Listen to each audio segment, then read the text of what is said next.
Now, what's more interesting is that they're running into a labyrinth, and the labyrinth is not in the book at all, which is kind of crazy. Labyrinth is an idea loaded with symbolism. It's a journey for the initiate, and it's like the original Greek mythology of the labyrinth of the Minotaur, which was all about imprisoning the Minotaur, and Theseus has to conquer this maze to confront the shadow, right? That's always like the individuation process of Carl Jung. Or you could argue, like I will in part 3, that Jack Nicholson's character, Jack Torrance, is confronting his own shadow. But in the Minotaur mythology, it's about confronting the shadow that's all the way in the center of the maze. It's deeply seated. You got to work towards it. And it's a bit of a play on what Aleister Crowley and Jack Parsons were doing with crossing the abyss, or confronting Charon's own, the shadow. They wanted to destroy the ego fully so they could cross the abyss and become masters of the temple. And the labyrinth is symbolic of the great work, right? This is what all these occultists are always talking about.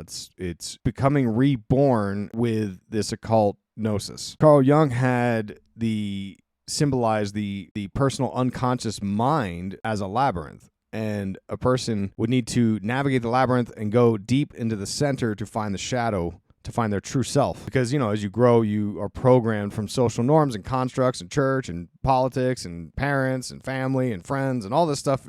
Your brain is just soaking all this stuff up, and you don't really have a true self in there. It's buried in there. Now, it's very interesting. Kubrick would add these elements to the story that, again, wasn't in the book. And it's kind of like how the interior shots of the hotel are not really possible, and it doesn't make any sense. Your artwork with different worlds folding on top of one another, multiple dimensions of reality existing in one space, and it creates a liminal realm, or what they call today backrooms. And it's a sortal of ports into this world where we're not really sure what's real, what's a hallucination. Are they dreaming? Are they awake? Why did some of these things not make any sense?